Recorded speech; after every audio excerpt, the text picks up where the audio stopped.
আমাদের একটা বিষয় কালকে নজরে আসছে, আপনারা জানেন একটা বিষয় বিভিন্ন মিডিয়াতে আমরা দেখেছি মাননীয় আইজিপি মহোদয়ের এখানকার যে বাগের একটা বাসা চুরি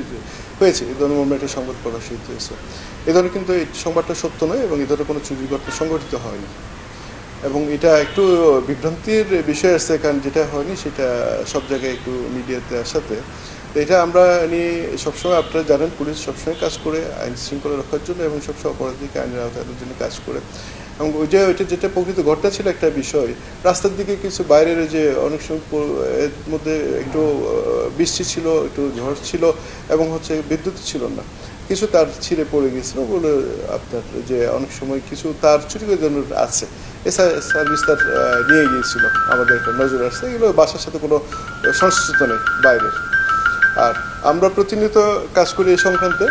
এবং গতকালও আমরা এই প্রতিনিয়ত কাজের অংশ হিসেবে কিছু সার্ভিস তার আমরা যেটা খোয়া গিয়েছে বলেছে, আমরা কিছু সার্ভিস তারা আমরা পেয়েছি এবং এর সাথে অপরাধের সাথে জড়িত আমরা 2জন বা 3জন, মোস্ট প্রবলি এটা থানা আপনাকে সুন্দর উত্তর দিতে পারবে, 3জনকে যেটা আমাদেরকে বললো 3জনকে অলরেডি আইনের আওতায় এনেছে।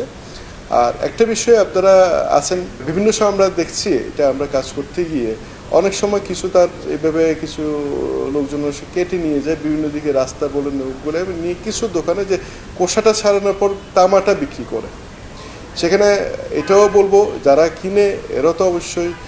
এটা অপরাধী না জেনে করুক বা জেনে করুক এবং এই ধরনের যাতে এই তামার তারগুলো যাতে না কিনে, কারণ যারা বিক্রি হচ্ছে যে তারা কিন্তু একটা অপরাধের সাথে সংযুক্ত খেলে এটি করে, কারণ সকলে যদি সচেতন হয় তারা যদি না কিনে বরং কেউ যদি বিক্রি করতে চায় তাদেরকে যদি পুলিশের কাছে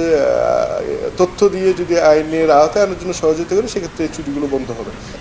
আমাদের সম্মিলিতভাবে সকলকে এগিয়ে আসতে হবে এই বিষয়ে এই অপরাধগুলো বন্ধের জন্য। ধন্যবাদ।